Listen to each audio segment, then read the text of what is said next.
I don't know. I think he's harvesting us. Look, he's like priming us, creating unicorns, and then, figuring out who the crazy ones are. And My, then, some of my who And, favorite, knows? and and he lives away from civilization where nobody can find him. yeah. Yes. And do you The, know what's in Thailand?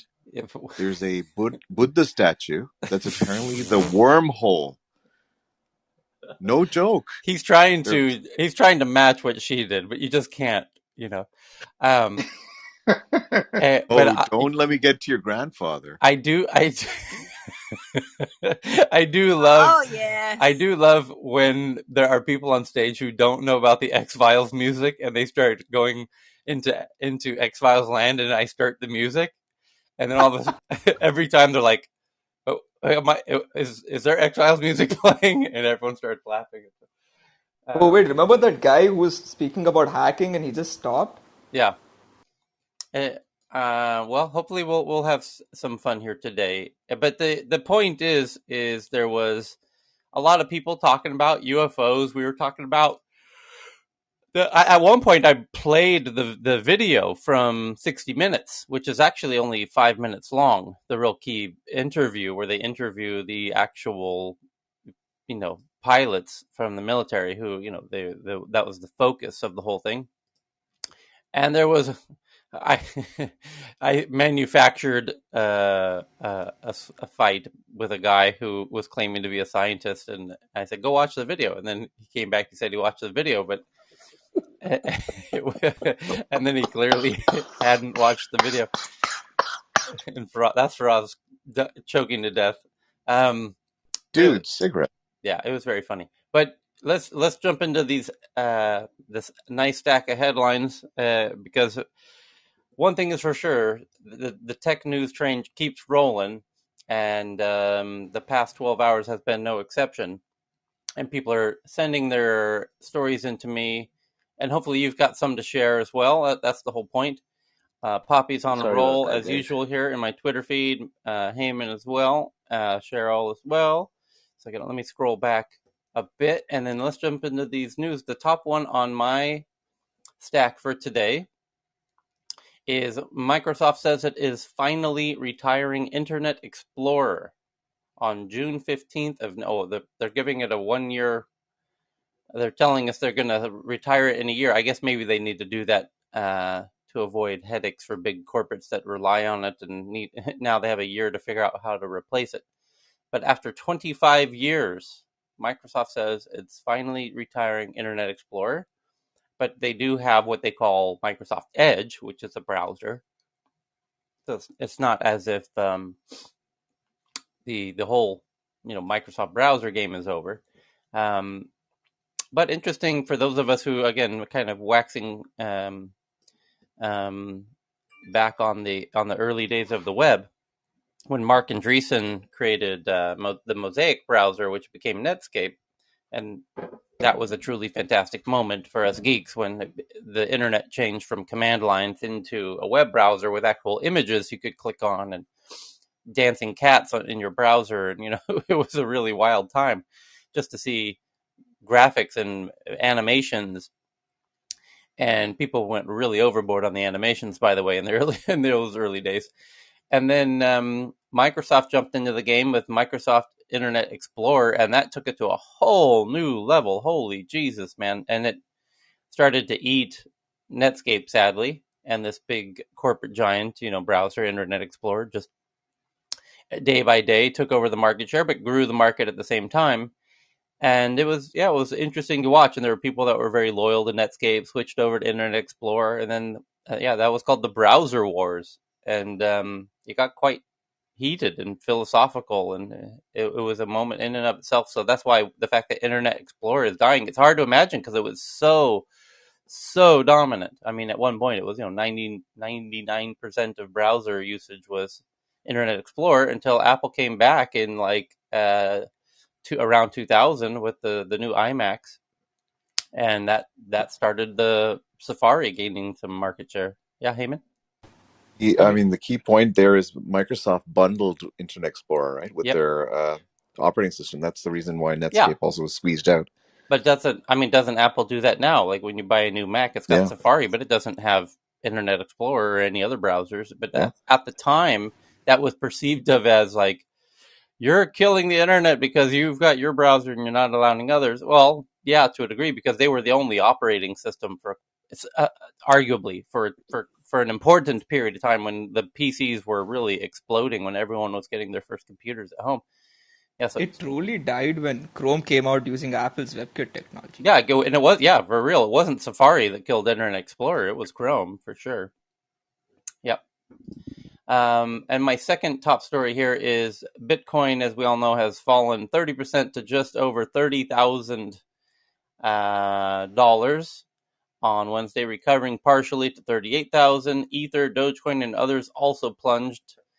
And I wish everyone can see the photo I sent to our private chat room where Elon Musk is sitting in the back of a car about to open the back of the tailgate of the car and let everybody fall out the back. Which was perfect. Top, right? Was perfectly timed, because that's possibly. You want me to PTR? No, yeah, go ahead, Cheryl. Yeah, please do. Because that certainly seems to have been part of what instigated it. But the Chinese news yesterday that China's cracking down on mining, so I think certainly played into it. And it'll be interesting to see where it goes from here.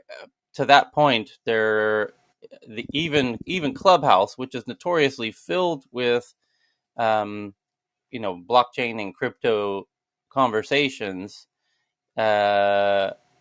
is not right now at the moment. There's only one in the top 12 are crypto, but yesterday 3 of the top 4 were, as it was in free fall, as people were understandably holders of different cryptocurrencies, were no doubt having heart-to-heart talks about what to do about their cryptocurrencies in a 30% free fall.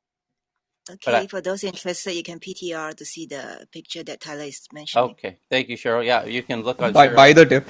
Yeah. By the tip.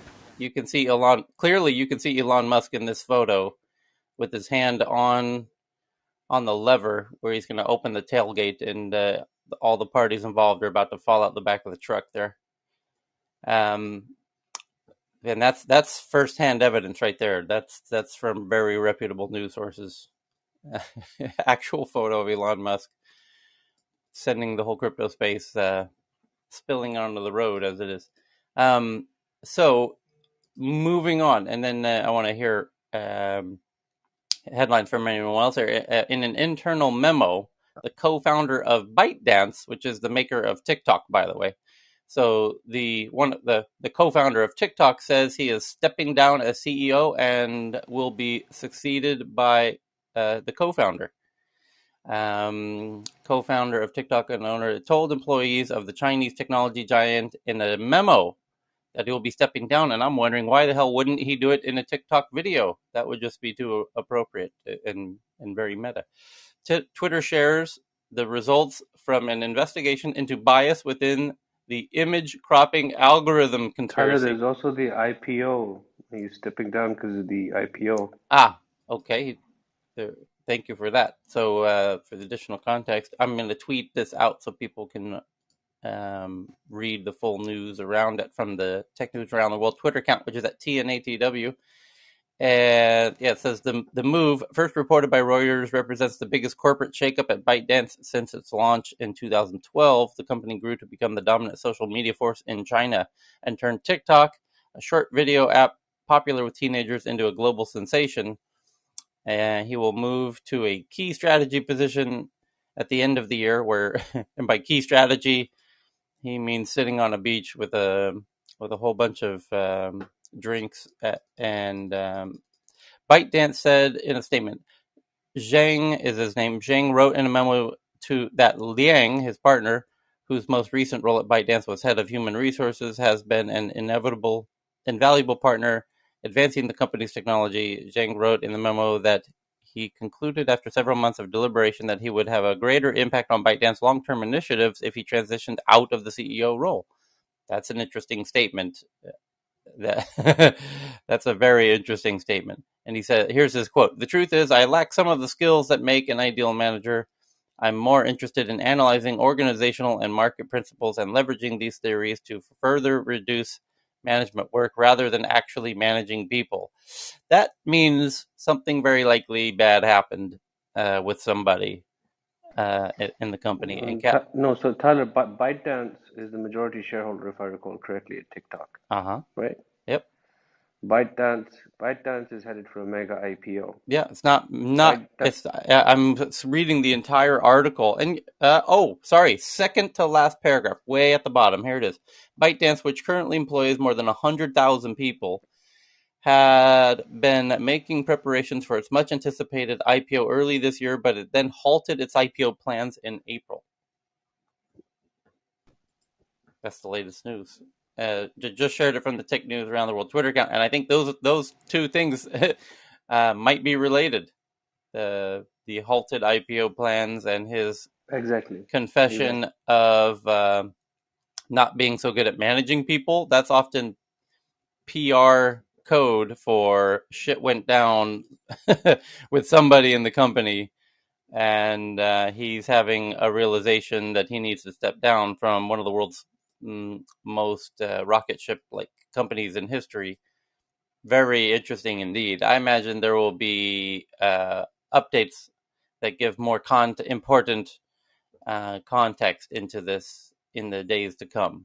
That's Cal. You've worked at a really big company, very big corporate. Is that a little odd saying I'm stepping down because I realized I'm not good at managing people? Is it you or Michelle? No, there could be a whole bunch of things behind that, but we'll hear more about it. That's just is your there standard. like a coincidence, like Jack Ma Jack Ma, of course, we all know what happened, and then the Pinduoduo guy also stepped down, right? And then the ByteDance. So apparently, all these big companies bosses all want to step down. Is that because they don't want to have any dealing with, you know who? Maybe Winnie the Pooh. You mean? Yep. So yeah. So yeah.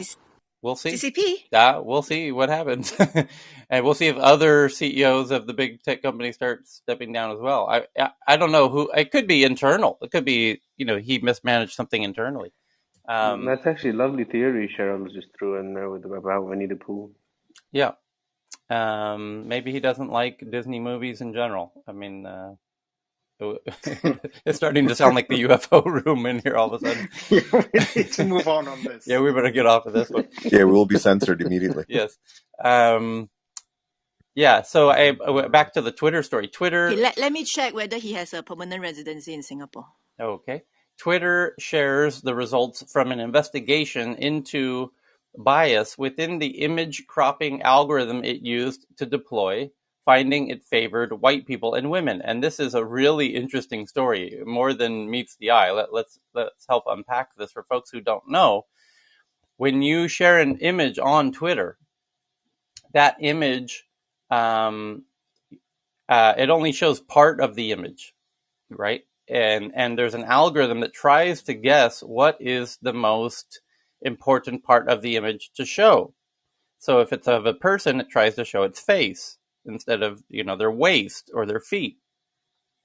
And what they noticed is not all faces are treated equally, that sometimes, depending on the race of the person, it might show different parts of the photo, for example. And so that's what it started a lot of conversation in the Twitter sphere as to and algorithms and the ethics of algorithms and why are algorithms doing different things to people of different races and genders and whatnot. So here's the story coming from Twitter itself.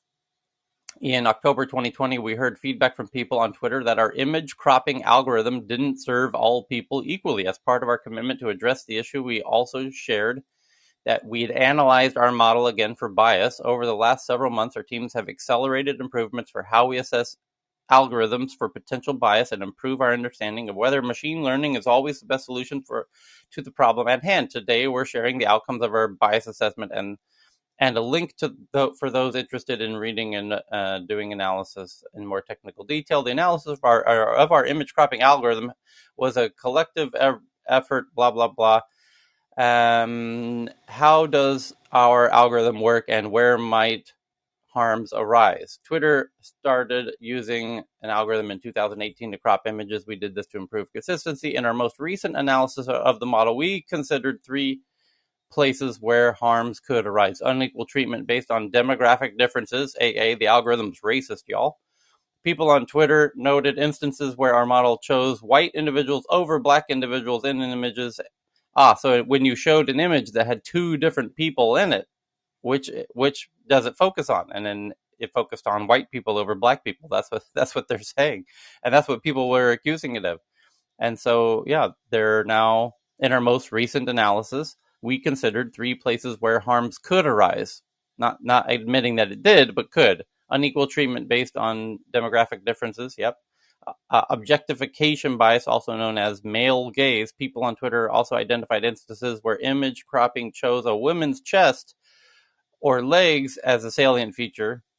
And we tested the model on a regular data set to determine if this was true. Freedom to take action, an algorithm decision, doesn't allow people to choose how they'd like to express themselves on the platform, resulting in representation harm. That's true. Why not let the person decide what part of the image they want shown? So how did we test it, and what did we find? Here's what we found. In comparisons of men and women, there was an 8% difference from demographic parity in favor of women. So when you showed a man and a woman in a photo, 8% of the time it would default to showing the woman. In comparisons of black and white individuals, there was a 4% difference for demographic parity in favor of white individuals. 4% preference. In comparisons of black and white women, there was a 7% difference in favor of white women when it's a white woman and a black woman. And in comparisons of black and white men, there was a 2% difference from demographic parity in favor of white men.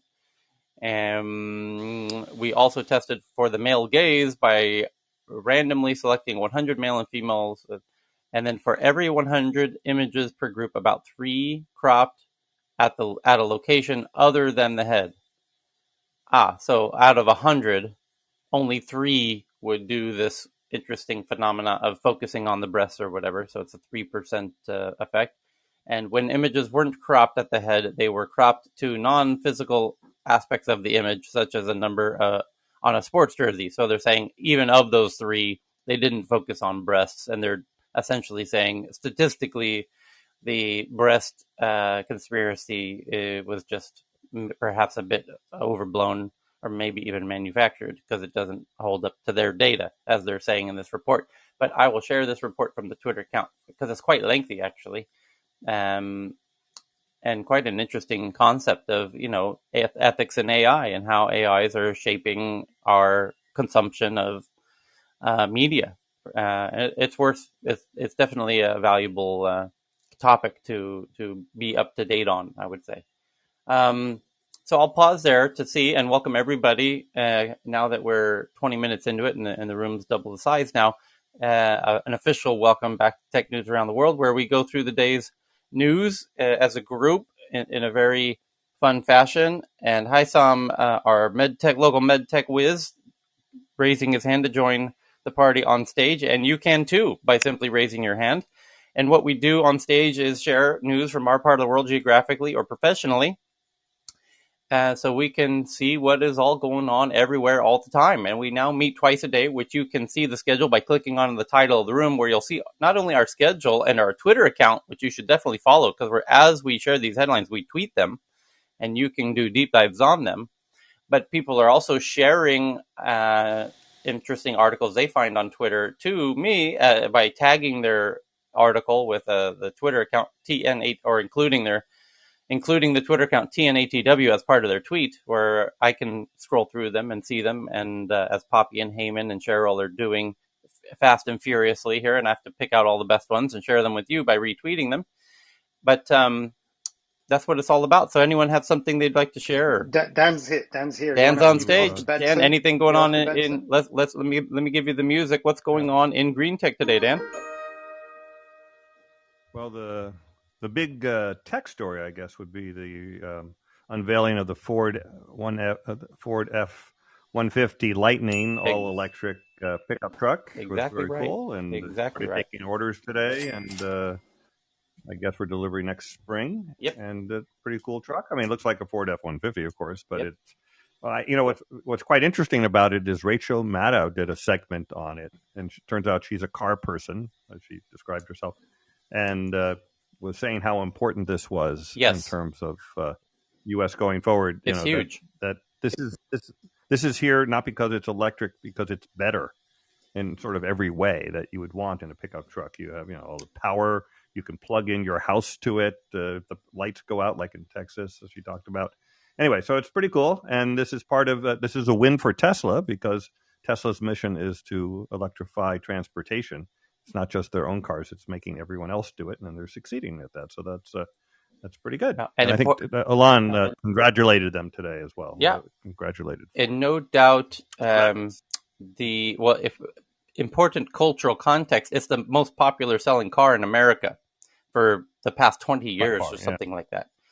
And so that's the real cultural significance to Americans. This is the most popular vehicle for many, many years, and the fact that it's going electric is also interesting on a further cultural detail, because the Ford F-150 really represents, more of the blue collar working person. Texas. It's like, it's not San Francisco necessarily or New York City. And it's kind of the middle of America that it represents to a certain extent. And so the fact that it's going EV is sort of an interesting cultural change that is not obvious to non-Americans. So I just wanted to highlight why this is kind of interesting news in America. Yeah, interestingly, Toyota Tundra announced that there's an electric Tundra coming out, and they also did the same headlight picture. I'm just tweeting out. Yeah, Toyota really has a lot of catching up to do, though. They really went down the wrong path with hydrogen, and so now they have to catch up. I have to imagine it was for the same reasons that it took the Germans so long to get into the EV game as well. That my friends at Tesla said they just the power structures in these old legacy car companies, the Germans and the Japanese, who have been the best car maker. It's, at least in America, it's well understood that the Germans and the Japanese make the best cars. I mean, that's just kind of the understanding of things. I mean, the middle of America would debate that Ford deserves a place in there, but if you go, we said it the other day, Tyler, isn't it? Industry orthodoxy. Yeah, exactly. Cal nailed it. Industry orthodox. They were so. It happens in retail. It happens in a lot of industries. Right? We sat there with the industry orthodoxy around how people would shop. Right. Today, people are sitting around with industry orthodoxy that you might think are at the forefront, right? Who do you think has industry orthodoxy today? There are several industries, right? And they are vulnerable. That's a great industries point. That Facebook belongs to, right? So this is why it's great to be young and open-minded and ready to challenge your assumptions all the time. And so, when you get, Elon Musk is building up he's probably one of the only guys in the world, one of the few people in the world where he's so fluid in his mind that he doesn't build up industry orthodoxy. That's probably one of the reasons why he's who knows, but that's what it is. No matter what your intent is, what your intellectual intent is, you can't get it done if you sit with orthodoxy. I think some climate people are sitting there with orthodoxy because they don't listen to other people, right?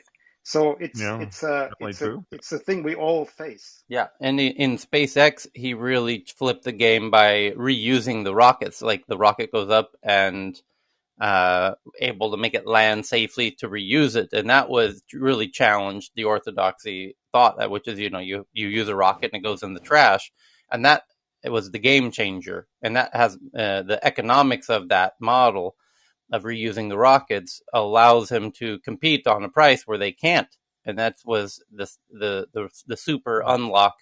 And similar in the cars, his competitors, just to highlight the intellectual orthodoxy within the car industry, and why Toyota is so lagging behind in EVs, and why the Germans did until relatively recently.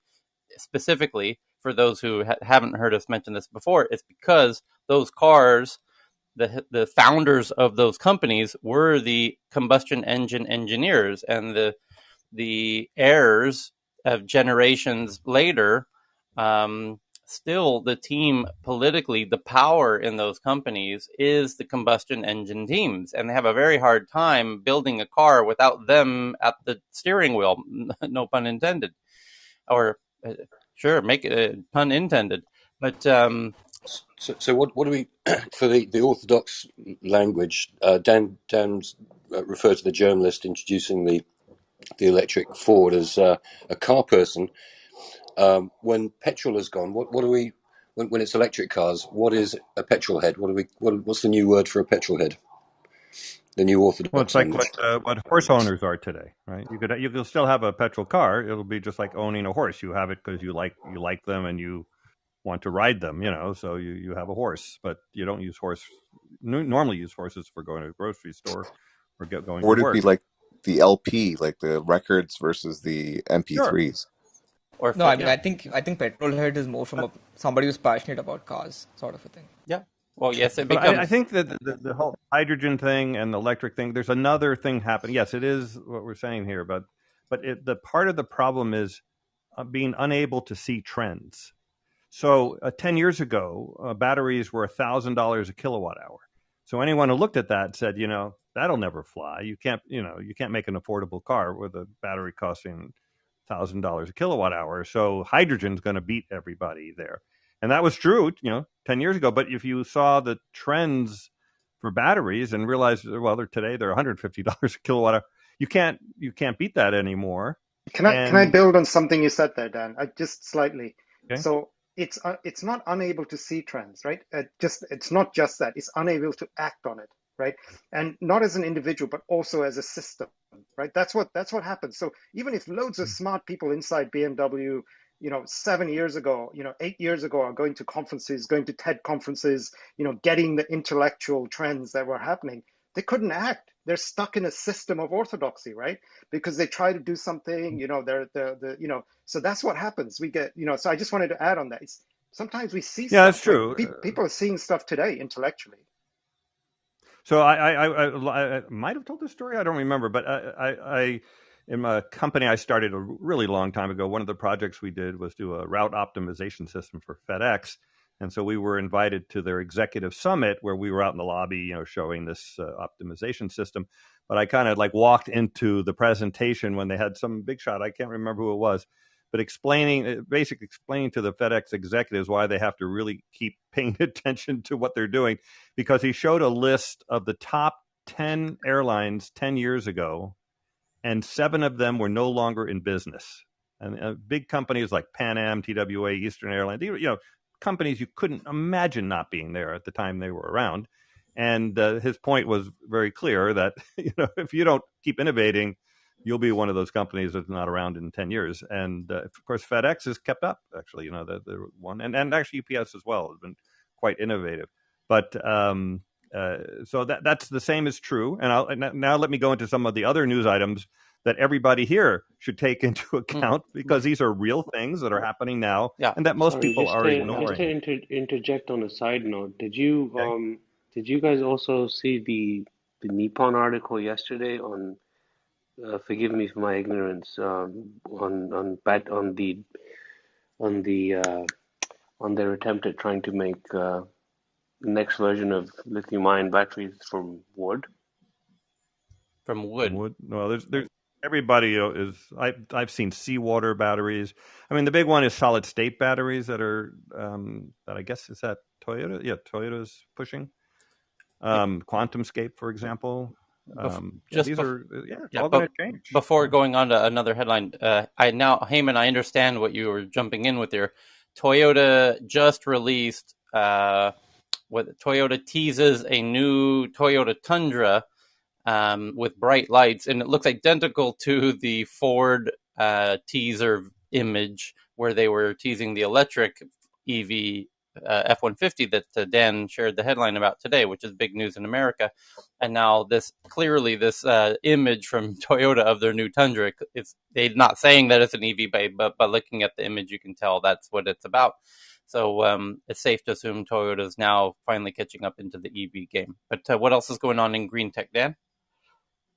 Yeah, so these are some other articles that they're in the news all the time, and people just ignore them. So, but at our risk, we ignore them. So, one is a big story in the New York Times about how the drought in the western United States is becoming a mega drought. It's been going on for 5 years, and it could last for 20, 30, 40 years. It's going to upend everything, Yep. water supplies to major cities. And anyway, if you have a chance to read it, I mean, it's kind of, it's into the depth there, but it's bad, and people don't realize it yet because, and the fire season could be incredible again this year, and so those kinds of things, and that will change a lot of stuff.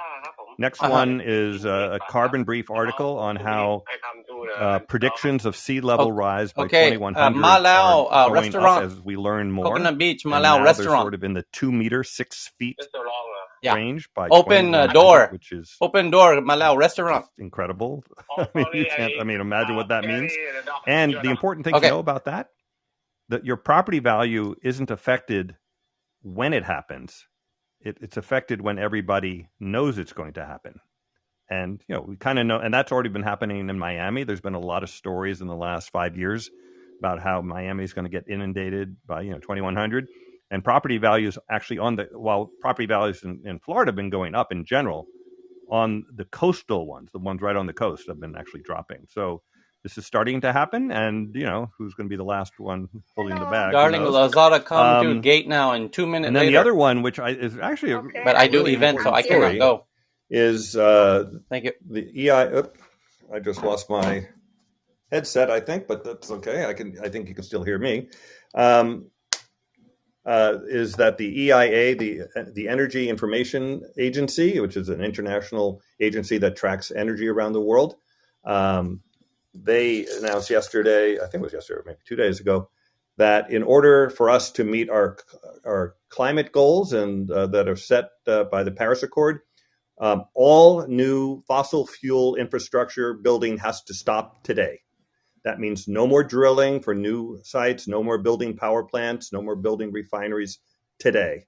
And since they are sort of this neutral party, not like an environmental group, this is going to have a lot more impact than other kinds of reports.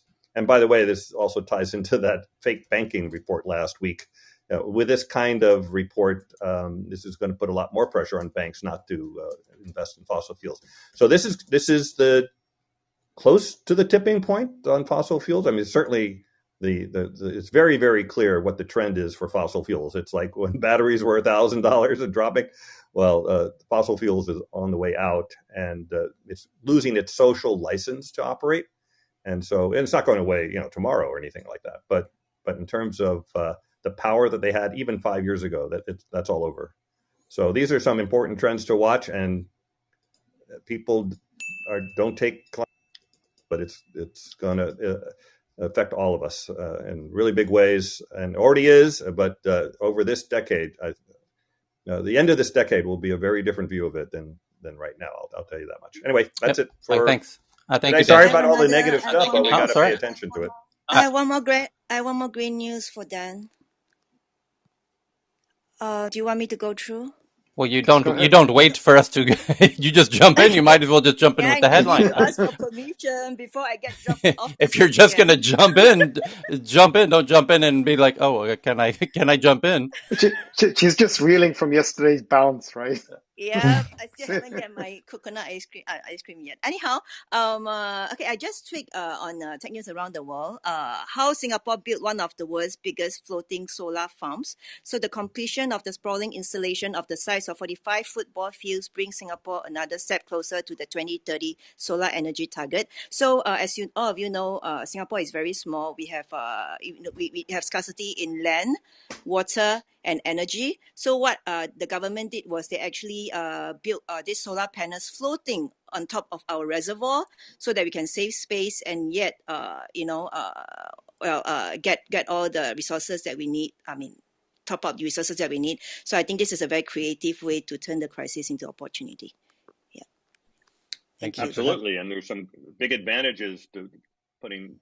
You you reduce evaporation, and the cool water actually helps the solar panels operate better because when they operate more efficiently when they're cooler than when they're hot. Go to the So gate there's a lot because of now Lazada brings advantages to doing something it. delivery It's a to really the good gate. solution called photovoltaics. Go up to the gate, you know. Photovoltaics is one of You the go there now kind to of get something words from they use to Lazada. describe that. Very, Bring very something. cool.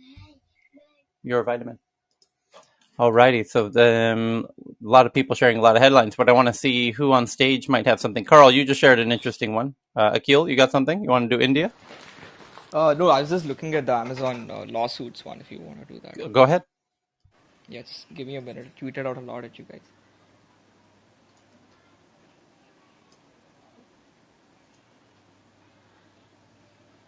And then I'm tweeting out the floating solar farm Singapore one. Poppy just found. Thank you. And in the meantime, there's a news from Shanghai that they're stopping the free license plates for the under 100,000 yuan cars. That's that GM Wuling. trifecta. Yeah. Yeah. So the people are saying that that price of the car is going to go up 4 times now because Oh. there's a licensing, and because it's initially that licensing was done to reduce the congestion in Shanghai streets, right?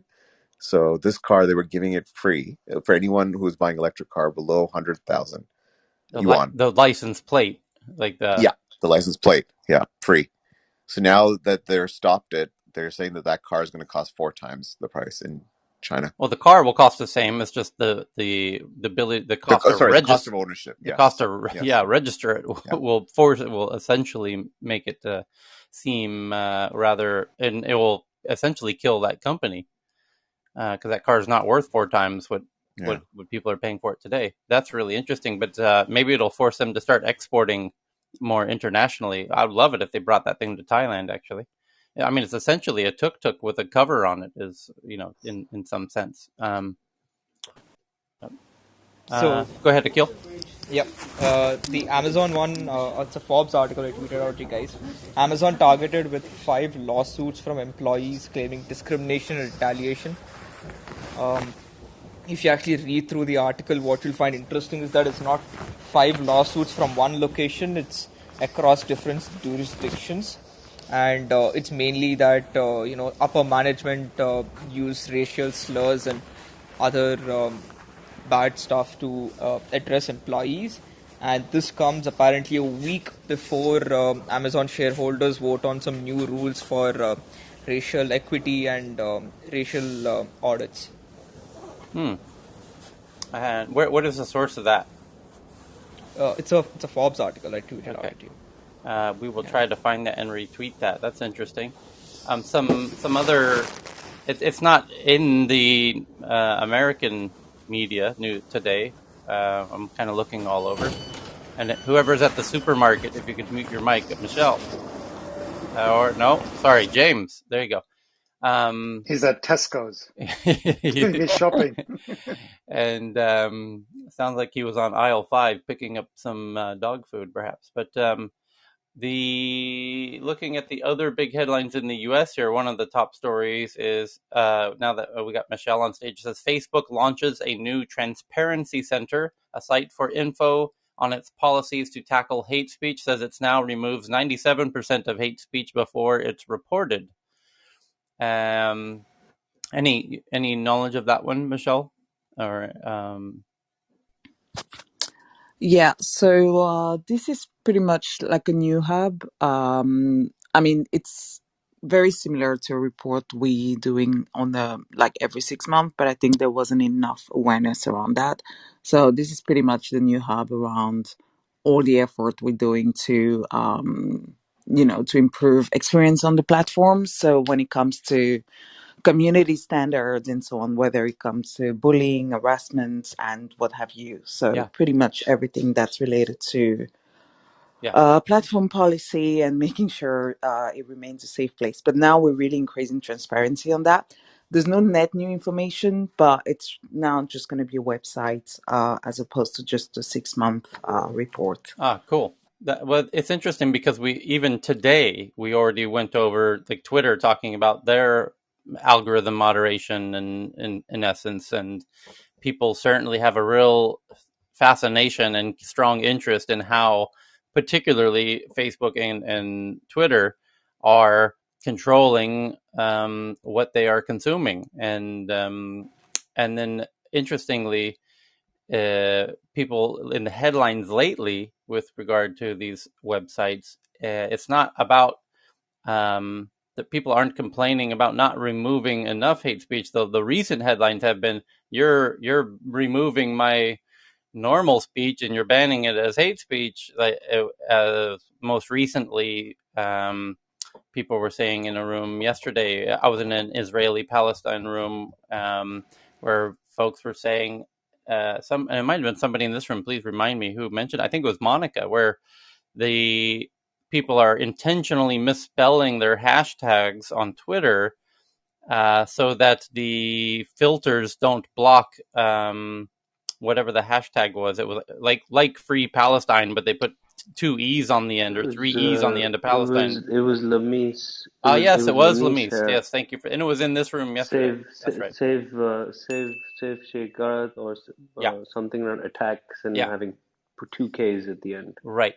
And oh yeah, Gaza attacks or something like that, and they put two K's, which would seem like, they don't know how to spell, but they very much do know how to spell. They just don't want it to get blocked by the filters, and that's just an interesting development.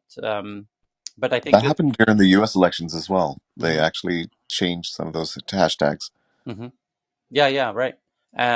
So it's interesting, and I think very smart on Facebook's part to build not only a website like this, but it during really strong key events like an election, where it's like 24 hours or 48 hours of intense hashtag usage around, a national election. They might as well like have a live stream going of people on those teams, like at a news desk, like CNN style, being like, here's what's going on, everybody, and we're seeing this. Here's the number of percentage of people using this hashtag. I mean, it almost needs to be like real time corporate communication back to the public, because it's when it goes into a black box, like people get antsy about what's happening inside of this, behind these algorithms. As I think what's also interesting is that there is already a platform that journalists are using, not just journalists, but it's called CrowdTangle, mm, and it will give you the kind of update you just mentioned. mm, But I think we also just realized that there is a big misunderstanding and maybe lack of awareness of all these efforts that we're doing across the platform. So probably the website now will help people understand yeah, when we're saying these are the efforts we've made around election and so on. So now it'll just be more it'll just be more visible actually, yep, because obviously with what we're hearing that Facebook is not doing this, they're not doing that, it means that there's a massive lack of transparency. yeah, Obviously, there's still more to do, but this will just increase awareness on what's already been done. yeah. And then it makes sense though, because the alternative is, if people don't have information, they are prone to start making conspiracy theories, which, that's just the nature of folks. And And Tyler, there's yeah, a related story. yeah, In Toronto, there's a company called Rumble that's being heavily invested by right wing individuals, including Peter Thiel. They just announced the funding. So it's a Toronto-based company. It's a Toronto-based YouTube challenger that recently became a destination for right-wing content creators. Has raised an undisclosed sum from prominent Americans, and that includes everyone from the Hillbilly Elegy author J.D. Vance and his Naria Capital, as well as Peter Thiel's company and Mithril Capital, have all invested. And the idea is that they actually are already a platform for a lot of news shows as well as talk shows on for conservatives. And but the CEO is saying that they will still have strong, strict content moderation standards. So that's coming up. yeah. That's really wild, because the um, what it was at Twitter essentially has Parler, which is, the people on the far right in the U.S. and elsewhere who felt like their voice was being silenced on Twitter, have made their own version of Twitter, which is Parler, which is now back in the Apple Store and I assume in the Google Store. And now essentially you're seeing what you're announcing here. The news today is that there's now a YouTube, in a similar way, for people politically to the right. It'll be interesting to see if if you get a Facebook and eventually a Clubhouse as well. If and what other not just far right. That's the interest. Maybe the first. It'll be interesting to see if there will be other groups who feel they need to make their own versions of these apps. You know. So what? So India just asked WhatsApp to withdraw the privacy policy. By the way, Yeah, we as of touched on this yesterday. Is it essentially the same news, or was there a further yeah, development? it's the same news. Yeah, when Michelle touched on that it's gonna, but there's still a time frame involved, right? Like in the next Yes, they have 7 days to give a satisfactory, quote unquote, satisfactory yeah. response back So to the Ministry of. Yeah. let's see where things stand in in 7 days from now. No doubt there will be a notable headline to share and dissect and dive into when that comes. But Tyler, yes. Hey, Monica. I have an interesting headline Okay. about CBDCs from China. Okay. So China will have a biometrics and fingerprint scanning card that they are launching for the digital yuan. Wait a minute. Wait a And minute. Whoa. Yeah, say this again. There's a yes, so digital yuan will have an accompanying smart card which will have biometrics and fingerprint scanning. So the digital currency in China, the digital yuan, they're now going to have a Yes. biometric a tracker connected to your digital yuan. We'll have a It's to card lock. which will have biometric and fingerprint scanning. So basically, since James is here, he can talk a lot better about this. Okay. But fingerprint and biometric scanning has been available on card types, Oh, I in see. many countries across both the major schemes, whereby instead of actually the user say signing I off got it. or entering their credential, they can Yes. actually use their fingerprint or biometric. Now, this is a very interesting development because, as you would know, China is not the world leader in terms of acceptance and driving payments on card form factor.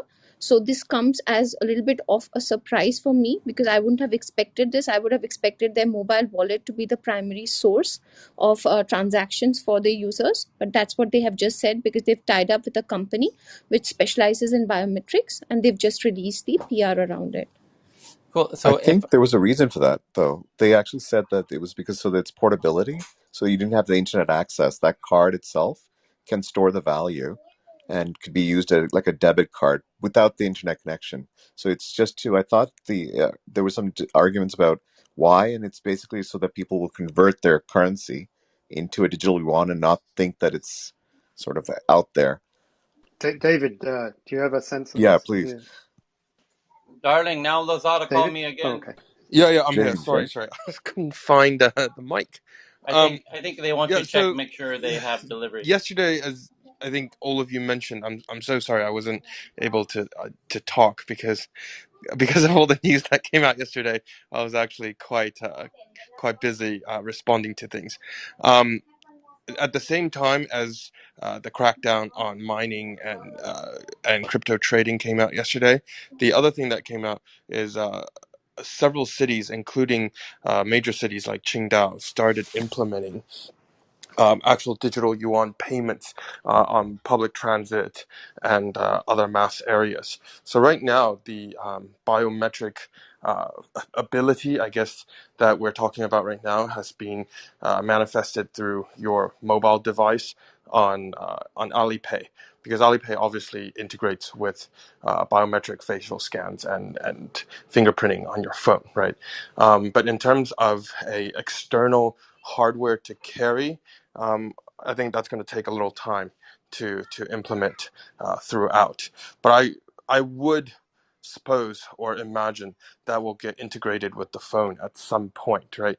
Because that was the whole sort of play or convenience factor behind behind Alipay and WeChat Pay's success.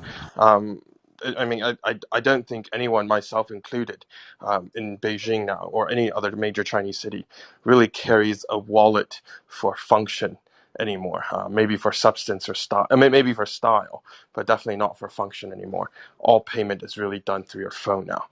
Um, and then I also tweeted this other article to you guys, sort of the latest on this big CAID versus IDFA sort of fight between Apple and the Chinese government through China Advertising Association, which I think is quite interesting in regards to the privacy factor that Tyler was mentioning yesterday, or actually 2 days ago. Go ahead. And Tyler, one thing to note is that in China, there is a reverse cycle going on with many people actually trying to figure out what could be the solutions for the silver economy, because many people are, especially in the senior citizen category, are not actually okay with using mobile phones. So they feel left out of a system which is primarily dominated by mobile transactions. Therefore, card payments have actually made a little bit of a comeback. So what David said is absolutely right. But I think this, from the digital UN perspective, this could also be an enabler for every single person in the economy who needs stimulus, or who needs a disbursement or subsidy, which can then be passed on directly to a wallet / a card, which has an instrument which it behaves as an instrument of usage at various touch points. So it's an interesting development. Yeah, indeed. And to add to Monica's too, and it's by Tencent. It's called the Hard Wallet. I'll just tweet it out right now. Tag me so I can retweet it to everybody. And then Florian just sent in, found an article about. Tyler, you there? I'm here. Oh, We lost sorry, Tyler. I was muted. I'm sorry. Oh, Thank you. Thanks, Cal. good. Talking to yourself Yeah, again. I'm doing my own private show here. So Florian sent in a update. He found there was a really cool innovation that Google revealed at their big event, Google I/O, about using your phone to scan dermatological abnormalities. Like if you have interesting black spots on your skin, that you could point your phone at it and Google could tell you if it's cancerous or not, for example. And it was a very short demonstration and left a lot to the imagination. And now Florian, thankfully, has found a site that gives, the title says, Google gives a sneak peek into its new AI dermatology assistant. And I'm curious to see, we were all trying to figure out how exactly does this thing work? Is it, what's going on? Is it sending your information to a doctor? What is the AI actually doing? And now this headline, this article says, Google is looking to use artificial intelligence to help patients find answers to dermatology questions using their personal cameras. And what's interesting here is this is one of 1,000 things that AI could do with your camera. And this is the first, of course, which is looking at abnormalities on your skin and doing something that, can be incredibly useful. It says here, the skin diseases as a category are an enormous global burden, and every day we see millions of people turning to Google to research their skin concerns.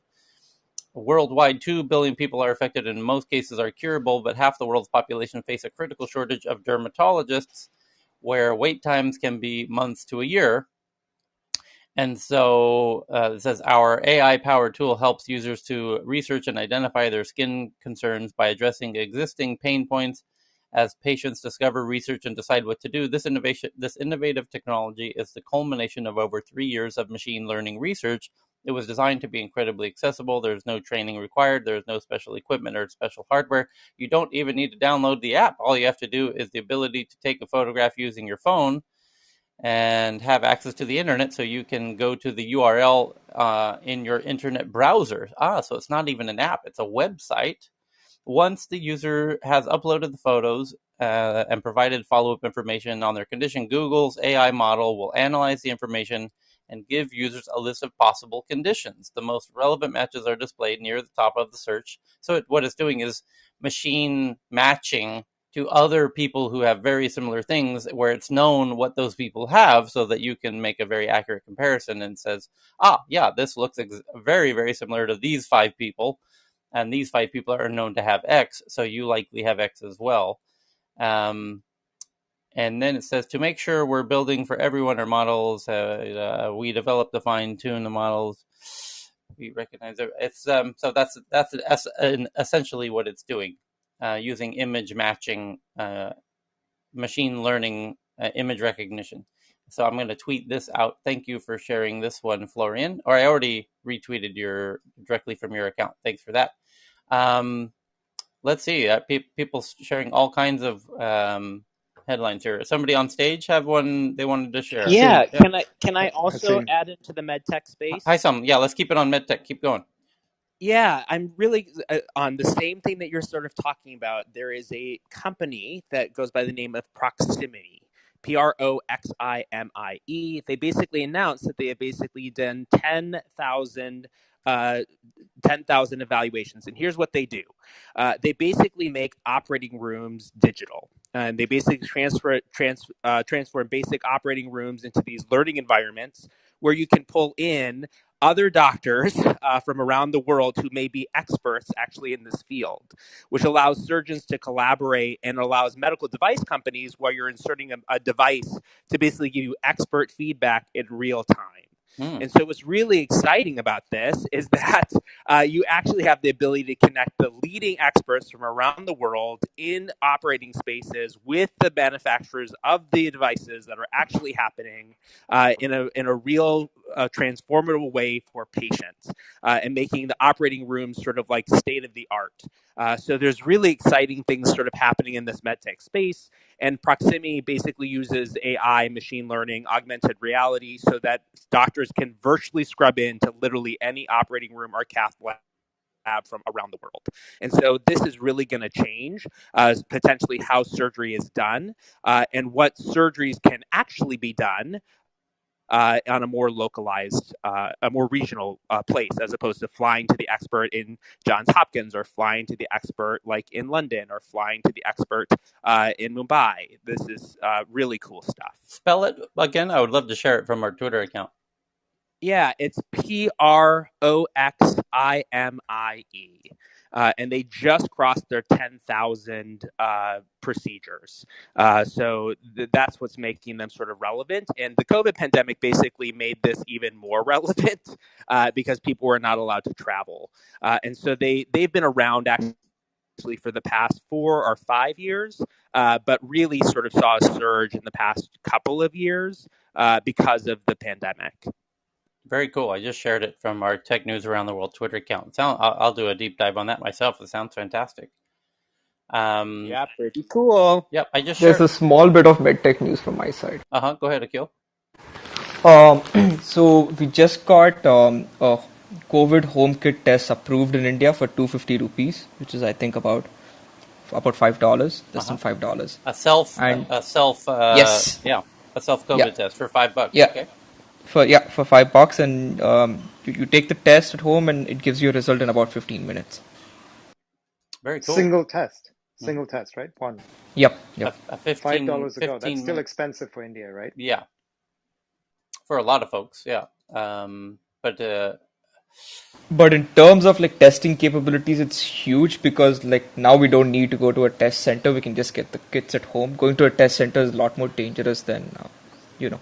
yeah, that's hopefully helpful to a lot of people. I'm curious. Yeah, some percentage of folks there will be able to take advantage of that. Hopefully. Thank you for that, Akil. And then there was somebody else on stage. Pierre, you've got one. Go ahead. Yeah. Hello, everybody. I've got one on quantum computing and financial services. So Goldman Sachs have worked with quantum computing company QCware to build Monte Carlo algorithms on quantum hardware that may be available in 5 years. So why is it important? A Monte Carlo algorithm is basically something that every single trader in the world is using. It's basically some way to forecast prices in the future, and that's part of the toolkit they have to trade assets. But currently, quantum processors have very high error rates. And so if and there are algorithms that could be potentially very, very quick to compute those algorithms, but the hardware isn't there yet. It will be probably 10 to 20 years before you have error corrected quantum hardware that is necessary to efficiently run Monte Carlo simulations. So the novel approach there is, rather than waiting for that hardware to be available, was to try and come up with novel, a new approach, a new algorithm that would be able to be run on hardware that will be available in the next 3 to 5 years, and still increase performance by 100 to 1,000 times, which is really, really key. I mean, it's going to change drastically. It's a really unfair advantage if you have that as an investment bank. Um, Maybe just as a question, what is for you on stage or the room, what do you think is the most valuable asset for a trader right now? What is the key thing for them to perform? Yeah, Time to the Time, inside, like exactly. literally Time. That's time. you're Yeah. right on. Exactly, that's time. And so, how investment banks have been dealing with that? It's two ways. First, it's the time it takes for you to get the price of an asset from the exchanges. You have to cut the latency, and so the way these investment banks have been doing that was simply by co-locating their servers right next to the servers of the exchanges, so that there's no latency and they get the information as quick as possible. And the second thing is time to compute your price. It's time to compute what you think is the fair value of an asset, so that you can make a trading decision. And that's where hardware is very important, and algorithms are very important. So it's really a key Pierre, this piece of is news there. two questions or two things in that. Just to one, so I remember way back, Vivek Ranadev started a company called Tipco, right? You probably followed that in the bus network, and that's his Yep. first. If you listen to his story, he, by the way, is the owner of the NBA team Sacramento Kings as well, and he's other. But one of the story of Vivek starting Tipco was he hustled a 16-year-old at MIT. The classic story of like hustle, but he went off to Goldman Sachs and showed them that he could improve the time, reduce the time that, just that fraction of time with this kind of bus software that, he had was Tipco. Now everyone's kind of using it. And so question is, everyone will use this or will Goldman keep it proprietary? That's one question. The right. other thing you mentioned in there, which is interesting to our I/O Google event yesterday, I'm assuming you watched that, right? You said Yes. 10 to 20 years before error corrected, which is that mountain that they were putting up there. So both of those things are kind of interesting. So your perspective is it's still out there for the error corrected. And I don't know what you thought about the I/O thing. It'd be interesting to get your perspective on that. But there were just two different things there. Yeah, I think Goldman will keep it for them, for sure. I mean, that's the way it works. So it's actually it's slightly more complicated, because it's usually these type of projects are joint ventures. So it's not purely internal to the bank, and you've seen they've partnered with this company to try and come up with those algorithms. They had, interestingly enough, they had tried to do something with IBM before, and it didn't work. They didn't manage to get it working. And I assume that if they do some sort of partnerships like that, there is probably some sort of agreement for exclusivity for some periods, for some amount of time, and then maybe it can be open to the rest of the market. I don't know. I don't have particular information on that.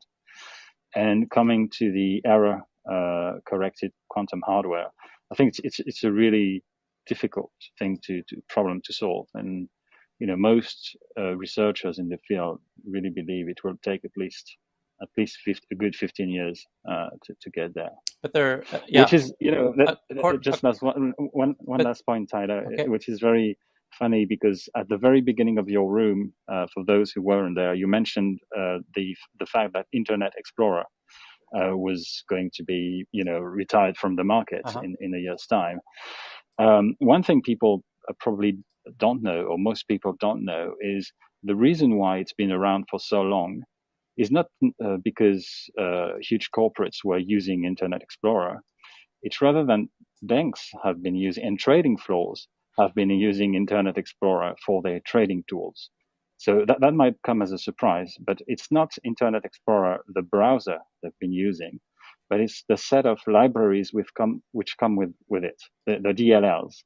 So a number of pricing tools, which are still currently being used at some banks rely on Internet Explorer, believe it or not. And that's why, everybody was, all those banks were asking for Microsoft to support it, despite the fact that nobody's using the browser anymore. But in Pierre, this, do you know if the Edge browser is going to be compliant with this DLL? No, it won't be. So just to give a bit of background, I've been a trader for 10 years. Uh, so I've worked on and I've worked on pricing tools, so that's why I know a little bit about that. So Edge won't be compatible, but it doesn't matter because banks have been moving away from that. So it's just a legacy, the usual legacy stuff of big banks trying to untangle a huge web of tools and things and make sure, some of, at one of the banks I've been working at, they were keeping Internet Explorer just purely for one DLL, so for one library, which was used by a single tool in the entire company, which was not even a major one, but which was critical nonetheless. So it cool. gives you an idea of Yeah. why it was On important. this article, though, that you shared about quantum computing can be useful faster than anyone expected. With the right algorithms, even error-prone quantum devices can still be useful. The point is that even though, as the Google showed in their Google I/O event, they made it a point to carve out some prime time to educate people about quantum, because it's going to change the world in ways we can't even begin to imagine. Maybe even more than aliens landing on the White House lawn. The this article touches on the fact that Goldman Sachs is not willing to wait 10 years for that to happen, and so they feel they can work with this company called QC. It says, but now researchers from the U.S. banking giant Goldman Sachs and quantum computing company QCware have designed new quantum algorithms that they say could significantly boost the efficiency of some critical financial operations on hardware that might be available in only 5 years' time, not waiting for the full. So it says, rather than waiting for the fully fledged Yeah, quantum computer, bankers could start running the new algorithms on near-term quantum hardware and reap the benefits of technology even while quantum devices remain immature. Goldman Sachs has for many years been digging into the potential that quantum technologies have to disrupt the financial sector. And that to me is the interesting bit, which is they're not even absolutely. Yeah, waiting for quantum. They're willing to try and figure out how to get it to work on suboptimal quantum computers, because they will have such a disproportionate advantage if they do get that working. But in essence, what they'll be able to do is predict the future of prices on the stock exchanges, essentially. well, it's for running Monte Carlo simulations, Mm-hmm. which is an algorithm which has been around since the 1960s, right? It's been around for ages. It's basically an algorithm which simulates the future path of assets, Right. So, depending on the its volatility, yes. etc. So, for example, And the price of Amazon stock or Google stock or Tesla stock or the price of Bitcoin, right? They would apply it to the price of Bitcoin, and they would put the quantum computer could give arguably a very accurate prediction of where Bitcoin will be in a week or a month or a year. no, it's not really that. It's the prediction itself, the price, the fair. It's just a calculation of the fair value based on your assumptions, and it's Mm-hmm. something that quantum computers or not, you still have. The banks are still doing that right now, and that's what they're using to price options, for instance. Options to Yep. buy a certain asset at a certain Yeah. strike price. And so, what's Um, how will the quantum give them the unfair advantage in that? because they will be able to have that price 1,000 times faster. How long And so does it that's take them to? Or it takes them significant time to do those calculations, I guess. it does take a lot of time. It Ah, depends. It really depends on the asset got it. and the degree of precision you're using, or the various parameters you're using. Got it. But it's 1,000 times faster is like the equivalent of See, you know if I can just add in to yeah. that, because you've got listed Before options, Tyler, and then you've got I OTC know we don't options. want to go into the weeds. I want to make it simple for my grandma who's listening today. So what the point I'm making is the what normally might take, even if it took you 5 minutes to do that calculation, if you could do it in 3 seconds as a trader, that's a wildly unfair advantage, because then you get to Absolutely. trade before they do. That's what I want everybody to understand. having been a day trader myself for 3 years. So thank you for that. That in itself is a game changer. Is if they could get even a 1 minute advantage, that could be a game changer. And if it does take Even longer, Tyler, even yeah, if it's 1 millisecond, yep, right? It's even a 1 millisecond advantage yep, is makes a whole lot of difference yeah. nowadays. So Tyler, I'm trying to work out where the IP is that they want it, because the algorithm's not new. Obviously, IBM failed to do it. Quantum isn't quite here, so like I'm still scratching my head on like the what's the secret sauce that they've got. You know what I Sorry, they've mean? just to changed. jump in here, and this is exactly what I was trying to get at earlier, and sorry, Tyler, for interrupting But again. Where it really, really, really, and I think the gentleman who was talking earlier, and Cal and some other individuals will agree with me, where it really becomes advantageous in financial trading is when you add it to the power of high frequency trading and high frequency traders who are using fiber optic cable to do trades such as point 0.1 second trades to essentially get in front of large block trades that are being placed, and you combine that power with quantum computing, then you've got a serious edge on the market. Yeah. I'll stop there. Exactly. So there will be momentarily a disproportionate, wildly disproportionate advantage for some people like Goldman Sachs and others.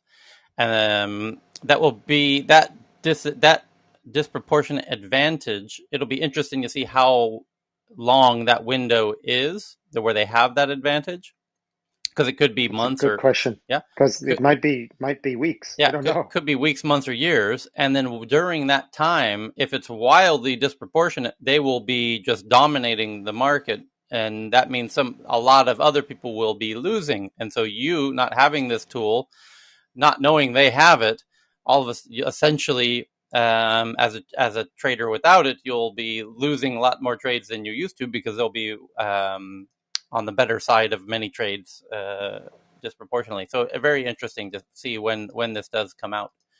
And that's the brutal capitalism at its best right there, because it's like at that point it's like, are people going to be like, that's unfair, you can't use that? It's like, well, why not? What's illegal about having a technical advantage? That's how the markets work. Well, Tyler, is your grandmother still there, or is she? You just said that. no, I'm conscious of it because I'm actually trying to get my mom to join us today. She Really? might be in the room, but it was a stronger point if I said grandma. But my mom is, approaching 80. So, David, you had a headline? You jumped in earlier and you shared your headline. And welcome back, Jonathan. Open floor for a minute. Somebody had something to share. Flash your mics or jump in. Hot mic style. Popcorn style, going once, going twice, because there's a bunch of folks with hands raised, and I got a whole bunch. Adriana's got her hand up, and my apologies to the gentlemen who all have their hands up. We're just waiting for more ladies like Adriana to join us, but I just accepted your invite, Adriana, so hopefully you're joining us on stage. If not, you can jump out and come back in. And welcome back, Roy. Anything going on in China? Oh, hey, what's Hey, up? hey. I just read the letter for TikTok CEO step down. Yeah, So we just talked I think about that's that. Yeah. oh Yeah, And what's your cool. take on what's that, your Roy? take? What do Is you there think? what are people saying Yeah. in China about that? What's my take? I think this is echoes what Pinduoduo CEO stepped down Oh, that's right. a couple weeks ago. So I was just reflecting on that. I Yeah. think um, the signal, or I would say the indication here is more and more CEOs step down as a way of to say more new talent is needed in the company, and we're going to take the next step to embrace the technology. So unlike the traditional CEOs where they're like the big names, and they're always on the headlines of all the news press, compared to these traditional CEOs, these new CEOs taking a different approach to really like look down and shy away from the mass media. So I think it's a good thing for the company, and I'm just processing it. Because in the case In of other words, it is Winnie the Pooh. yeah, perhaps, because Pinduoduo, he stepped down and he said, "Oh, I'm going to start focusing on teaching," right? and or on the education space or something like that. And then this guy resigns down, rather, again, a bit unclear. I'm not good at managing people, right?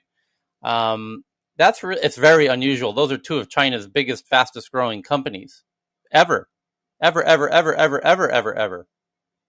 Exactly, and if you think about it, these companies are emerging within the last decade, right? Compared to the large tech companies like Tencent, Alibaba, Right. and these also large companies. But I think you can see the two different kind of paths for how CEOs want to be perceived in the media, as well as their image of the new CEO perception. So I think that's really interesting to look at But what other I what mean, yeah. there's something going on here, because the fastest growing companies in the world's history. I mean, Pinduoduo and TikTok are two of the fastest growing companies in the history of the planet. That is not an exaggeration. Both Chinese, both CEOs resigning within a matter of weeks. What the hell's going on? Time will tell. Quick question. There's more to Quick question, this Tyler. story. That David, you must know something. I was gonna ask David. What's going on, David? Do we need to He'll close? tell us in a few Do we weeks. need to do a private He'll tell room? us. We're Yeah, gonna we do a need to private protect room him. with David, so he can tell us what's going on. Cheryl, did you find the Singapore citizenship No, investigation? it's not listed yet. I Okay. guess no. Well, to There's a be Tencent story that's interesting. okay. Go ahead. The ex CEO of he's an ex Tencent person, veteran Peter Cheng. Roy or David, please chime in. It's the ex Tencent veteran raises $120 million fund to bet on the next Zoom, and he also is planning to get a Chinese version of Oracle and Salesforce in China started. And he has a good track record, and they're saying that by 2025, remember that number? It keeps coming up again and again, that they hope to have some endemic companies in China that are saying to what's been happening in the States.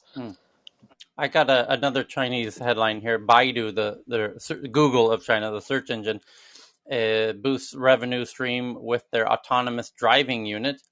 And to that point, I found, and somebody found, actually, I think it was Poppy, this truly fantastic autonomous train. But the train doesn't go on tracks; it goes on the road. And we got to find this video for folks. It was kind of mind blowing.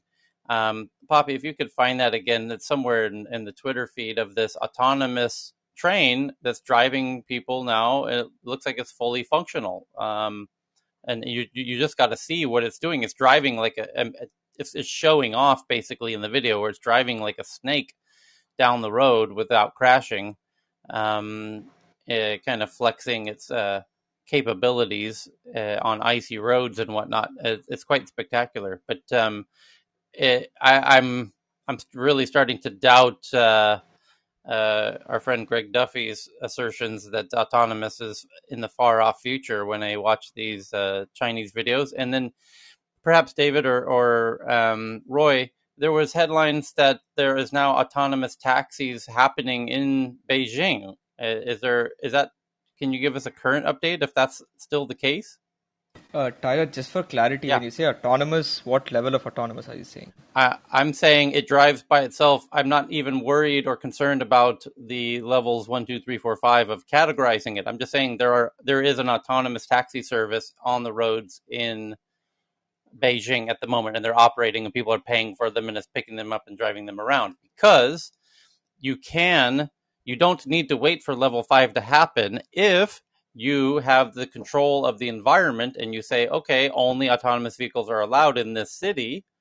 Then you could fully operate a taxi service at level 4 or maybe even level 3 if you say you cannot be a pedestrian in this part of town, and we remove all the trees, and we remove all of this, and we make perfectly grid lines on the road and make it incredibly simple for the level 3 car to operate, then it can work. So people spend way too much time worrying about level 5 when it will be able to operate in Vietnam's and India's ridiculously absurd roads that no human should ever, no American could drive anywhere in India or in Vietnam, let alone a car. Yeah. Tyler, that reframe is so helpful for the autonomous world, right? You're coming from a customer angle. All these people come from a supply angle, right? So level 1, 2, 3, 4, 5. That's just that's the engineers, right? From a customer, like, what's the effect? I can get a taxi, right?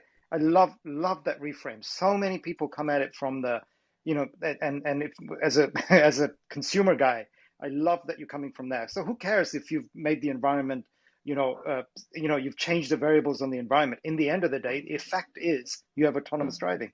That's just brilliant framing. I think we Well, should change that narrative. yeah, watch the video that I just tweeted. Thank you, Poppy. It says incredible autonomous electric train doesn't need tracks. China tests a newly developed um, autonomous train, but it's a car. It's on a road. It's on concrete. But the concrete, and this is what led me to the point actually that very politely having with Akil, is this road looks like kind of a special road because the lines are so crystal clear.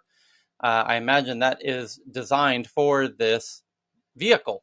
And I think that is a likely development that we're going to see to expedite getting this autonomous vehicles on the roads early, kind of like what Goldman Sachs is doing with the quantum computer. It's like, we don't want to wait for the real thing. We don't want to wait for level 5, and we don't want to wait for full quantum computing. We have game-changing benefits to make now if we could get this shit working today. So similar point. Yeah, Heyman? No, a brilliant British tech user here asked, "Is that not a bus?"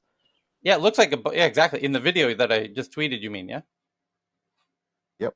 It looks like a bus. Yeah, it looks like in fact a tram in Stockholm. We have these things Yeah. that looks just like that, and in Amsterdam, it looks a lot like an Amsterdam tram actually. I'm kind of curious to know whether this thing can be retrofitted at this point. Yeah, it's a very interesting looking thing indeed. Tomoko just shared an interesting one from the Wall Street Journal. Colonial Pipeline CEO tells why he paid the hackers. Let's look at this one, and of course, I'm going to retweet that. What a fantastic interview we've been waiting for. What the hell was this guy thinking? Paying Right. what? This is a great story. Yeah, pays a $4.4 million ransom. Thank you, Tomoko. Arigato gozaimashita. The operator of the Colonial Pipeline learned it was in trouble on May 7th when an employee found a ransom note from hackers on a control room computer. But that night, the company's chief executive officer came to a difficult conclusion. He had to pay. Joseph Blount, CEO of the pipeline, told the Wall Street Journal that he authorized a ransom payment of $4.4 million because executives were unsure how badly the cyber attack had breached its system and consequently how long it would take to bring the pipeline back. The CEO acknowledged publicly for the first time that the company had paid the ransom, saying it was an option he felt he had to exercise given the stakes involved in a shutdown of such critical energy infrastructure. The Colonial Pipeline provides roughly 45% of the fuel for the East Coast of America, according to the company, which is, by the way, more than half the population of America. I know that that's a highly controversial decision, Mr. Blount said in his first public remarks since the attack. I didn't make it lightly. I will admit I wasn't comfortable seeing money go out the door to people like this, but it was the right thing to do for the country, he says. So, again, Terrible precedents. Terrible precedents. People are going to start hacking things left, right, center now. That's a great point. Let's do the poll, shall we? On stage, let's just do the stage poll. Flash your mics if you would have paid as he did. Let's see both sides on this. Dave would have paid. We're taking notes. Kieran would have paid. Who would not have paid? Obviously, Akil would not have paid. Carl, Hassam, interesting. Tina, Jay. A lot of people wouldn't have paid. Anyone who wouldn't have paid, why wouldn't you? Tina? I think I'm just of the mind that it's just a bad precedent to set. Yeah. Anyone have a different take on why not to pay other than precedents? Or is it pretty much a singular issue? As long as you have a backup, I think you shouldn't pay, even if it's slightly delayed, because your investors and your customers will now be worried that, their data's out. Oh, Raman just joined the stage. Everyone pay attention. Go ahead, Raman. No, Tyler, I thought it was illegal under the U.S. code to actually pay a ransom unless the federal agencies It is specifically approved it. just That was the recently. only comment. Yeah, I think if it is illegal, it's not well known by Americans, They and just did it in the last 48 hours, actually. right. I'm not That's sure what the that. exact time. Yeah, I believe Biden put an executive order together, and it was involved in that. And very recently, they decided we need to very quickly address this. And one of the ways, one of the tools, one of the things we can do to disincentivize hackers is to make ransom payments illegal. And so I think that was all very recent developments. So technically, I think you're right. Yeah. Yeah. And for the don't pay, what precisely would you have done? It's 4 a.m. The guy who's got this note comes to you and says, "Pretty scared. You're pretty scared. So what precisely would you have done?" Get in touch with a security expert to find out how serious the threat actually is. That's not a bad answer. Apparently, they don't have. He didn't have such a figure with internal in his camp on the ready, because no doubt any logical person that would have been their first move, right? Tyler, I think that I mean, we can go down that wormhole, but you need to understand once they got in, that means they identify the vulnerability, right? Basically, what happened is they shut the whole system down, right? It's basically they shut you down and negotiation starts pretty much.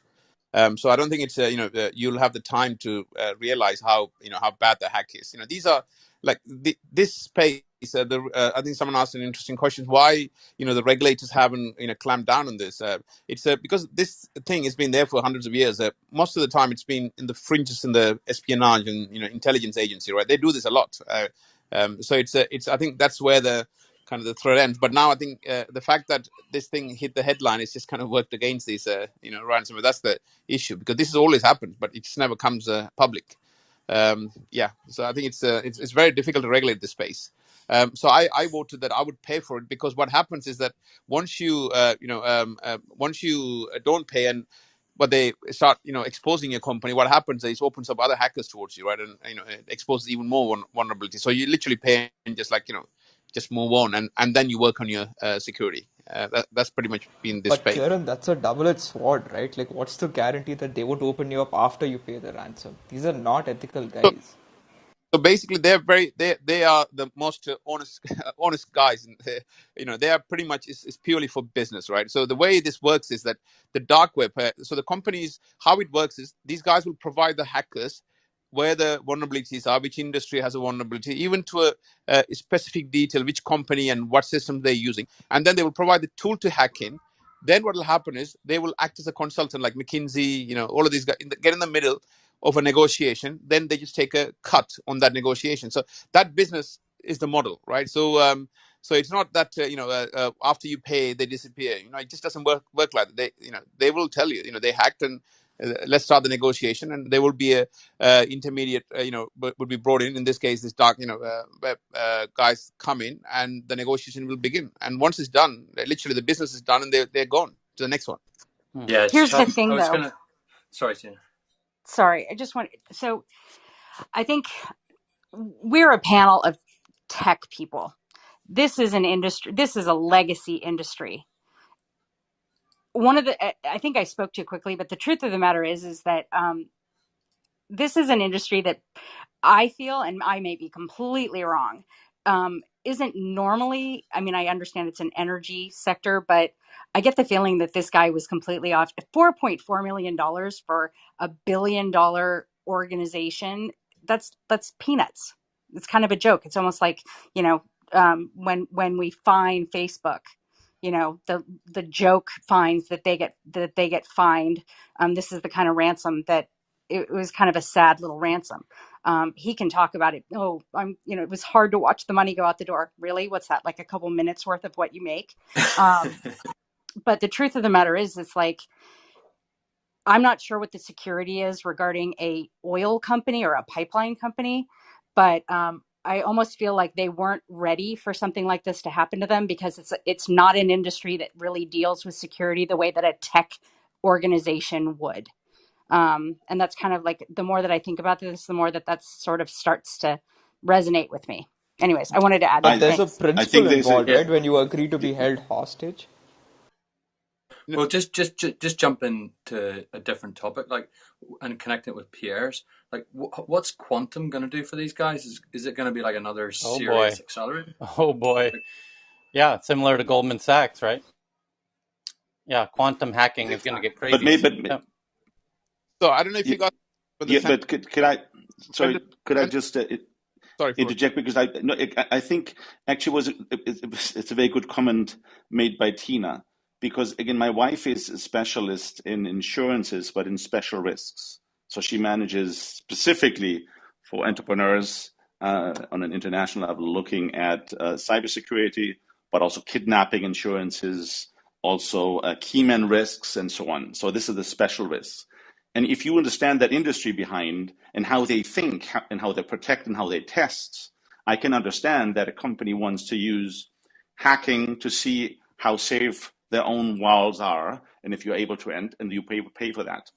But if you now understand that also a hacker could actually become like a sniper, because you can damage, you can kill by a specific way, basically virtual snipers, and how you protect that and how you deal with the associated risk. And again, not from a tech company point of view, but from a business related and business security point of view. I think there's a whole different level to look at when you go outside of the tech bubble itself, but understanding the risk you exposed and how do you have to protect yourself and what you're really paying for.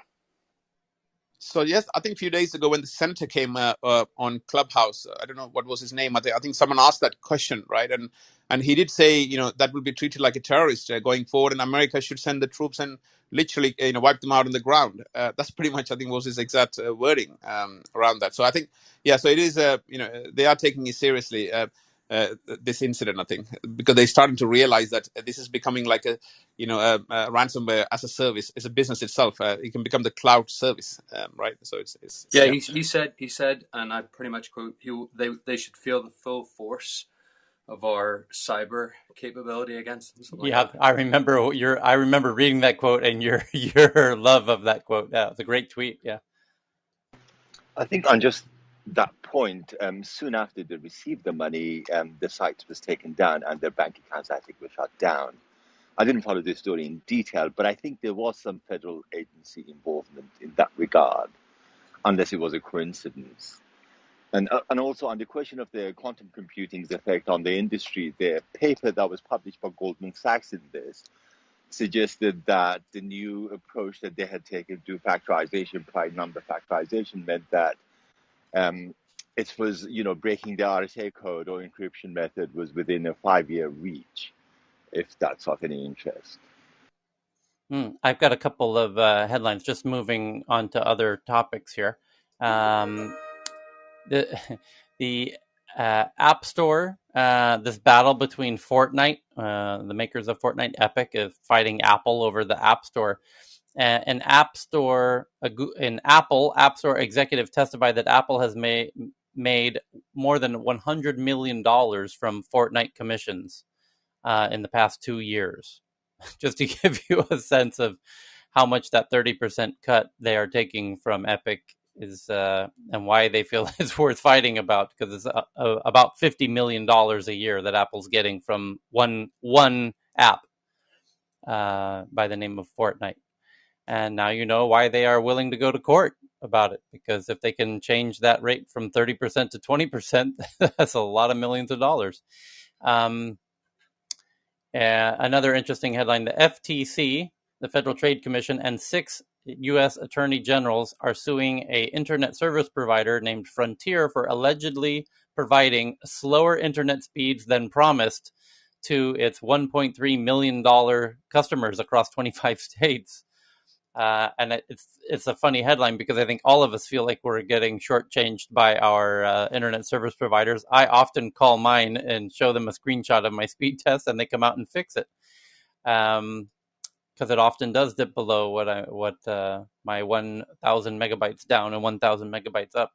And but interesting to see now that this company is really being taken to task about it. And a very hopeful article that is perfectly timed, because we were talking about this in the last time zone 14 hours ago.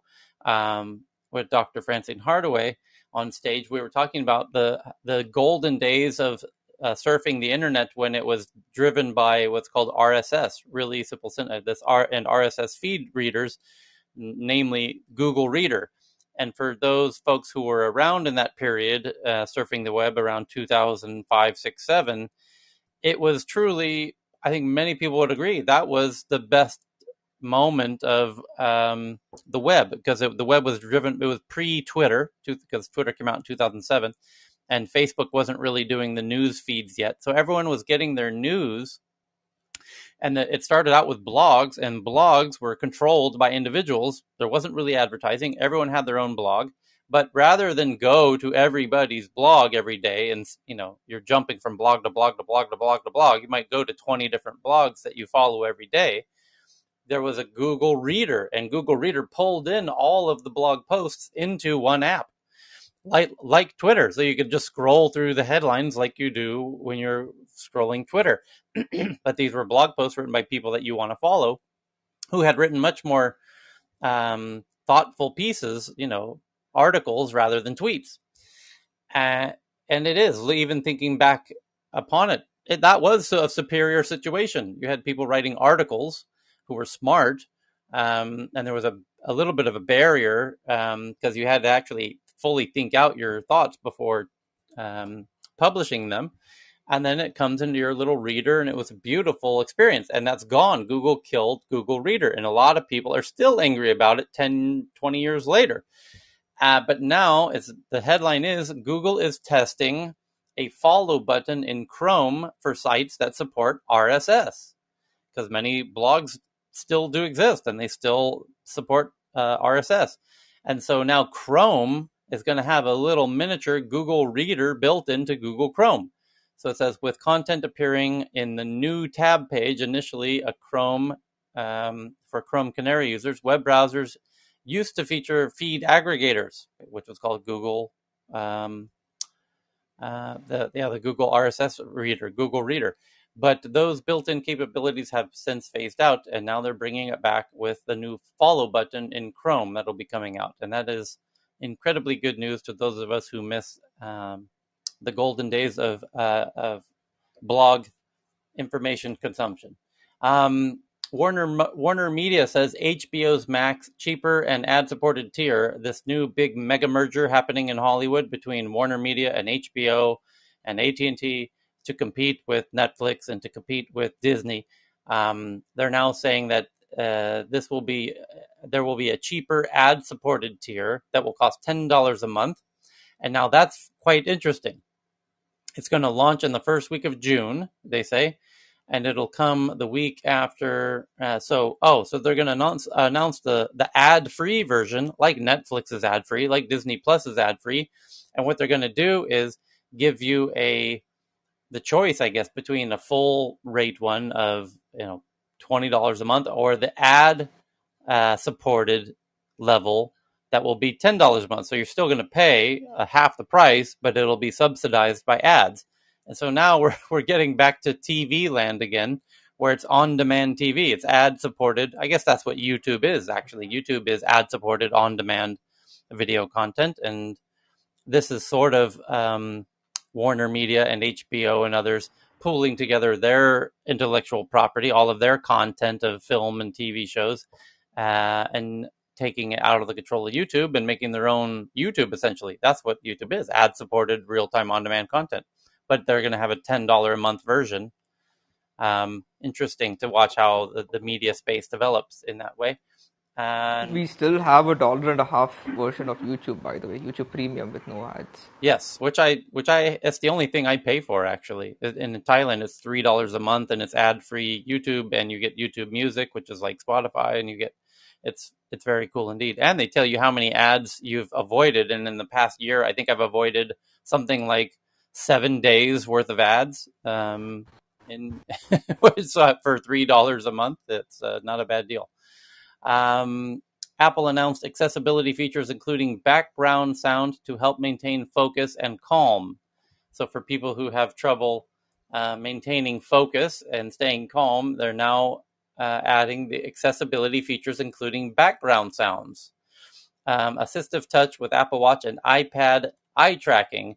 And for those who don't know, Ben and I were in a FaceTime call recently where we discovered, and I was in one again yesterday with Cal, and I noticed yet again, when you're using FaceTime on an Apple iPhone on the newest versions, you're not, and you're looking at the person, you both have eye contact with each other, and yet you're it's actually a deep fake of your own face that's tilting the where your eyes are actually looking, so that the person on the other end is being told that the person they're talking to is looking right into their eyes, whether or not they actually are.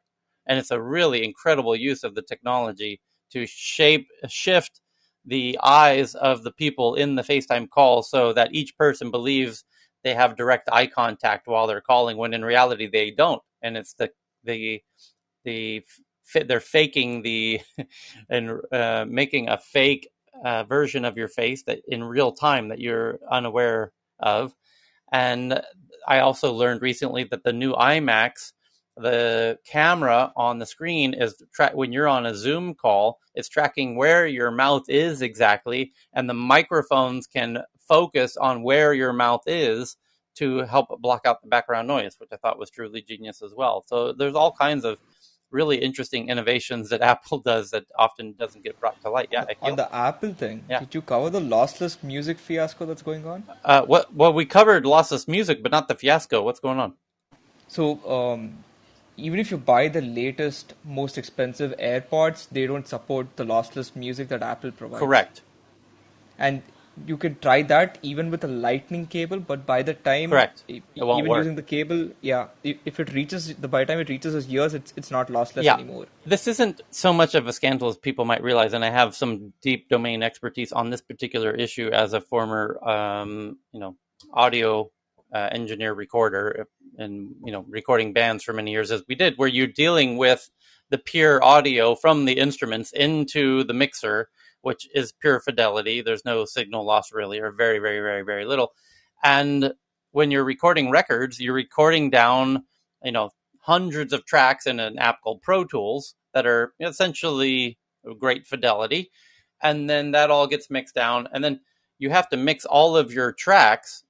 And by the way, if you ever have the chance, and there are YouTube videos where people go back into the recording studios and listen back to the original master recordings of the 2-inch tapes and the original Pro Tool sessions where it's, hundreds of tracks being played simultaneously, the fidelity is something like you have never heard in your life, unless you've gone into a studio where the music was recorded and listened to the master recordings, because those master recordings have to be squashed down into very low fidelity to fit onto a CD or a cassette tape, etc.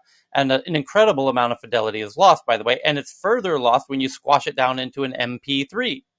And this is sort of the point, is MP3s are very convenient because they're very small files, like 3 megabytes, but you give up a considerable amount of fidelity in doing that for the convenience to have thousands of songs in your pocket. But now that we've got enough hard drive space, we can actually think, oh, you know what? What if I actually had the full audio file, which is 100 megabytes, that's going to sound significantly better? Well, guess what? Your AirPods was not designed for that file, the 100 megabyte full lossless audio file. So we need new headsets again, and the cables, because the cables weren't meant for that either. So you're right. What you need to do is Apple's now going to upgrade the hardware, but all audio files have But it does only till 258, Tyler. It doesn't do 320. Yeah, but audio engineers have known this, and real geeks and most musicians have known this for a very long time. And it's now the general consumers are now waking up to the realization, like, oh shit, these MP3s sound like shit. It's like, yeah, well, Yeah, and Tyler, yeah, I was going to say also, let's not forget that, we're all geeks in audiophiles here, some of us, but can you actually tell the difference? This is, I've been through all the forums and, it's a great point. It's a and great point. in the end, It's a great point. like, and I used to work in aerospace, I think I mentioned, and I was warned that my hearing would deteriorate over time naturally. Yeah. It would be accelerated by the fact that I like clubbing and going to drum and bass nights and working on the flight pan with the aerospace with all the airplanes. But the question is, can you tell the difference, like Right. between like an MP3 versus, especially on headphones, like right. obviously on like a a full studio room, it might do, but on the headphones, do you really tell the difference? Right.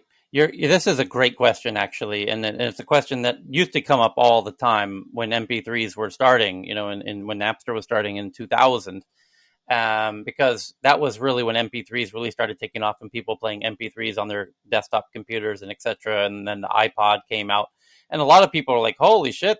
Why are you even listening to those MP3 files? They sound terrible."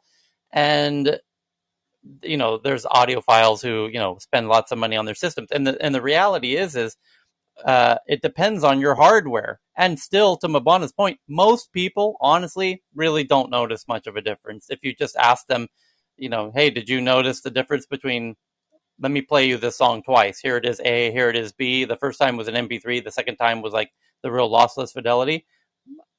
Their ability to notice the difference is based on the hardware that they're listening to it on. But assuming it's the same hardware in both cases, he's right. About 90% of people are going to be like, no, it sounds like Taylor Swift to me. Unless you're kind of listening for that further fidelity, or you have tremendously good hardware. When you have tremendously good hardware, yeah, you will hear the difference, guaranteed. It's night and day. But most people aren't spending thousands of dollars on their home audio systems, where you will very much hear that difference.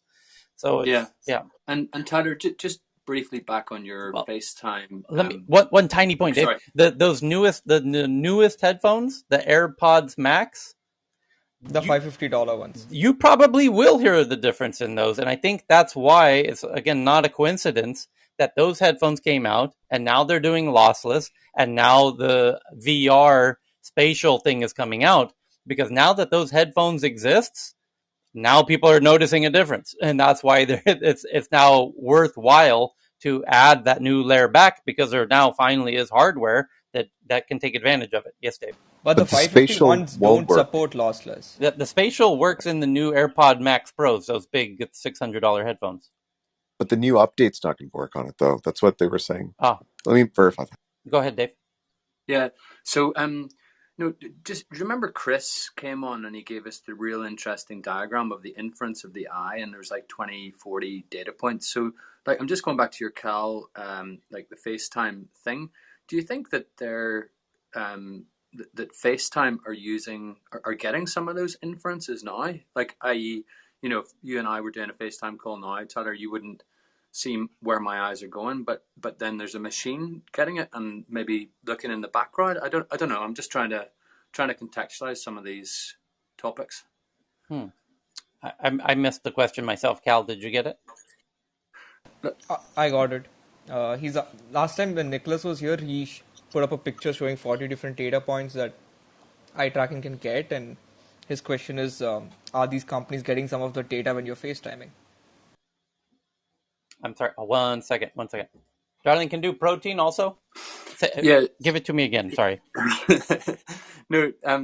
Right. So, you will remember Nicholas's diagram, Tyler, right? Yes, of course. He Yeah. changed his Yeah. PTR, right? Uh-huh. And it was like really interesting, and it was like you can tell this, that, the other, right? From the eye tracking. So yeah. So then, like, it was really interesting to hear that this kind of single gaze. Like, if you and I were doing a FaceTime now, it would look like you're looking at me, I'm looking at you. Which how much can they get from the iris now? It's a great question. Because the better that camera gets on the front of your phone, the more they'll be able to get from your iris. That's a great question for him, and a better question for John from Toby, who I will ping to join us in the next session. And he's super interesting. Yeah, that's a great question, because your laptop, how much can your laptop camera or your phone camera get from your iris now in terms of detail, in terms of data, if you've been drinking and etc. That's a great question, and he's probably one of the few people that really have the answer to that. But that it's super important, because in these platforms, specifically Apple, because I don't think Apple's going to pass that data back to Facebook if you're using the Facebook app, right? It's only Google and Apple. No way. It's only Google and Apple who are going to have that data, and that's you know what, Dave? Oh my goodness! I think you helped us just figure out why Apple is now on the brink of becoming an ad network. If the camera's on the front of the new iMac and all these new laptops that are coming out, because people are working remotely. Oh my goodness, David, look what you just did. So everyone's doing everything through Zoom calls now, right? So the new laptops that come out, how much you want to bet they're going to wildly improve the cameras on these new laptops? Because that's been the major complaint, even in the last year, was I'm doing Zoom calls all day and the camera on my MacBook is crap. I have to buy a third-party camera so that I can have a decent Zoom call, right? Oh. Tyler, are we Tyler, they already Tyler, are did we going to this. start? Tyler, Yeah. hi.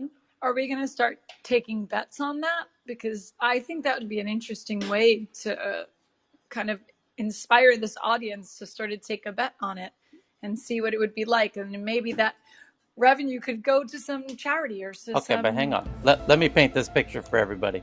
So, 1 second, Tyler, yeah. before you do that. Okay. I don't know if the latest Apple releases, the iPad kind of follows you around wherever you move if you're on a FaceTime call, and That's it right. auto adjusts when That's there are kids right. in there. That's right. And they improve the cameras on the That's MacBooks right. from a 720p HD camera to That's the right. latest ones. So And Tyler, It's already soliloquy there. coming. it's Tyler, soliloquy coming. here it comes. So it's here's the review from The Verge today on the biggest article on The Verge, which is the biggest hardware review site on the internet.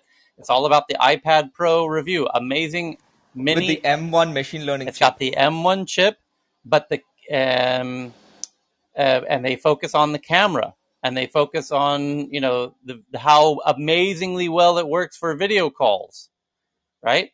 How well it works for video calls. Keep that thought in mind. This new iPad Pro, and they're talking about how brilliant it is for video calls, which is not what the iPad is designed for.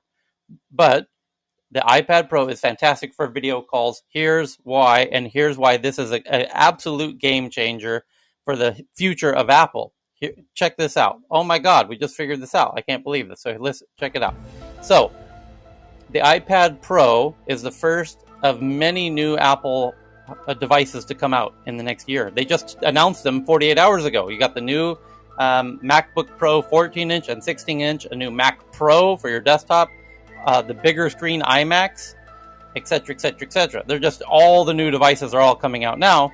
They just announced them 48 hours ago. Now, just like this iPad Pro that just got into The Verge's hands to review it, and one of the first things they notice about it is how good it is for video calls. That's because now that everyone's doing video calls endlessly for work, and now that we're all working from home, they now need to upgrade the cameras in the MacBook Pros, which are notoriously crap, and everyone complains that I've had to buy a third-party camera to do a decent Zoom call, right? So Wait a second. if they put in a much better camera into the MacBooks and the iPads and next year's phones, these better cameras will not only be able to track your face better, but the fidelity of the camera, if it can get into your eye, it can be able to tell a whole new panopticon of data that was previously unattainable. And let me unpack it for you.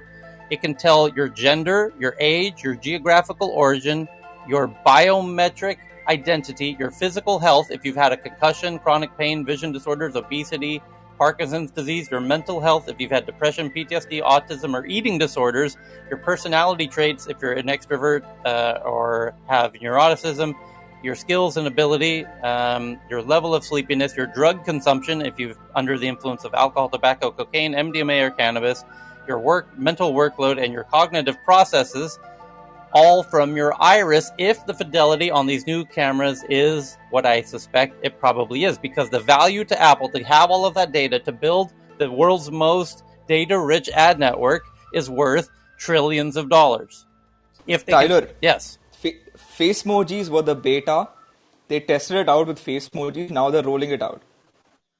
This is wild. Remember face emojis where it developed a cartoon of your face, but Yes. nearly identical? Yeah. Yeah. Good. That was awesome. Thank you, Tyler. But So, guys, you can guys I are ask a question? Apple is the only company that would actually make 720 pixel cameras great sounding when every other company's had 1080p camera for like 10 years. Just want to say that. Yeah. It wasn't Michael's the not here though. pixels, it was the aperture. They got the apertures of the lenses, Yes. right? Yeah. But the benefit is they're going to tell the consumers, oh, by the way, we for many years had these shitty cameras in our laptops and in our phones, But boy, have we fixed that problem. It's 200% better. It's 50,000% better. And boy, are you going to love Camera that Apple how, has ever. boy, are your selfies going to look amazing, everybody. So, Tyler, Yeah. that's a very interesting statement, and what they're doing as well. And it was, I think, Akil who mentioned the animojis that they came out with like a couple of years ago. I think, Tyler, you're completely onto something hardcore, because we're also going into a different economy in terms of the creator economy and the service, and like the ad people. They all use Macs, like ad people, fashion people.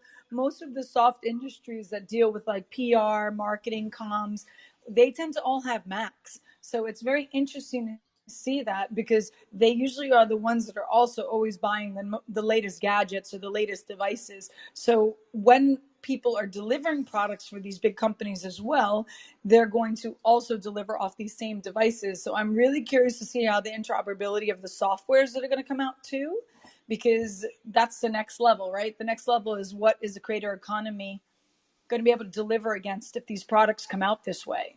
And doesn't Apple have an EV program? I'm not sure. I'm not. Yep. Keel, I know they have a program where they're actually also revamping the materials they use to be sustainable. I know in New York City at the Grand Central shop, they were talking about something about using aluminum and like being more sustainable and recycling the Macs and the MacBook Pros instead of sort of just having to buy a new one. Because that's also a big issue too, is that everyone tends to want the brightest candy or the brightest in the shop, but then they have like 5 or 7 devices at home. That can't they do something with that as well?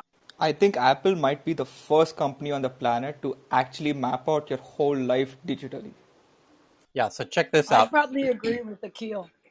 So the good news is we're going to meet here again, as we do twice a day, 7 hours from now. You click on the title of this room and you'll see the schedule where we meet 7 hours from now. And then right after that, Ben and Sahir and Jean-Francois and Sid from Apple and Dave, who all focus on, have a strong interest in AI, are going to lead the Thursday AI news about 9 hours from now. And then Victoria and Cal and Michael are going to do a deep dive room on AR and VR. And then that's it for today's schedule of tech news coming up. So we've got tech news around the world now in 7 hours, and then 2 or 3 deep dive rooms on AR and AI coming up after the tech news, which is going to be fantastic. But we're now at the top of the hour, so I want to thank everybody. I'm saving some of my Tyler, I just Yeah. one quick thing to just call out Yeah. for how we operate. Yeah. I just want to. Dave Yeah. asked a fuzzy question, Uh-huh. right? Kind of fuzzy Yeah. in the right space. Yeah. We all tried to understand it. Akil played a big role in helping us understand the question, and then we understood the depth of the question, Mm-hmm. and then you, with your synthesis skills, pulled it all together and created a sense of a hypothesis there. That's what this room is about, right? Yeah. And it was so Here, powerful. here. So I just Yeah. wanted to point that out. And my So apologies, don't because come with your fuzzy questions. yeah, a That's the whole point bunch as of well, people right? raised their hands who probably have incredible input to this crazy theory I had. Let me just check if that's the case. Jordan, looking at your background, you might have a comment on my soliloquy, as Dave calls them. If that's the case, happy to hear it. And then Harry, it's about 10 guys who all had their hands up, and the only reason I wasn't bringing them up is that we needed more ladies on stage. But maybe you wanted to comment on my Apple I thing based on Dave's question there. Was that the case? For me, it was. Yeah, go ahead. Sure. Well, it's nice to meet you guys, and thanks for letting me come up. I kind of just popped into the room right when you started launching into that diatribe, which was really wonderful. I enjoyed watching the process unfold, and I tend to agree with you. Like I'm working on a project myself right now that is using AI technology to track eye movements and create gamified experiences. Cool. Because I'm seeing that this technology is proliferating, and that it's becoming more meaningful. And I've also been looking at the sort of hardware shifts in the Apple technology. Sort of just like you were kind of mentioning, I was having a very similar notion. But I really enjoyed the way that you put it, and it very much actualized it for me. Like I've been working on this for already like maybe 6 months or so. And we're getting really good results, and we'll probably put something out in the next couple months. Very cool. But yeah, that was like very inspiring for me, and I just wanted to jump in the conversation. Cool. Well, If it's welcome. gonna I thought continue that was the metric. case. Yeah. So what I'm going to do is my friend John, who is the founder of the eye tracking company, Toby, that these VR headsets have partnered with. He knows more about eye tracking than anybody. So he gave me his cell phone number to ping him in whenever we want him to join. I'm going to try and have him join next time in the next session, which starts 7 hours from now, so we can get the gospel on how ridiculous or realistic this new theory is. But to be continued, and do follow the room, the Tech News Club, so that you can join us not only for tech news around the world, but all the deep dive rooms into AR and VR and crypto. And there's a lot. MedTech is coming up now, and other fintech rooms with Monica and James and everybody. So it's fantastic. And we will meet again in 7 hours. Have a wonderful day, everybody. Guys, Awesome. before Hey, Tyler, See you Tyler, guys. before Thank you, before we everyone. Thank before we you. wrap up, can I just say some Thank you. quick last thoughts? So, yeah. Yes, Harry. Yeah, so I've been tweeting at you guys. I haven't been able to join the room recently, but the news about Jiang Yimin stepping down, Yeah. bats and all that, and then Apple on that discussion. Like, I was just thinking, like, are we trending towards bats and Apple gaining more power or losing more power? Mm-hmm. Anyways, that's like just a whole different conversation. It's Harry, gonna take come to the AI room tonight. We're calling it the Thriller Thursday on the back of this call. Thriller All right. Thursday.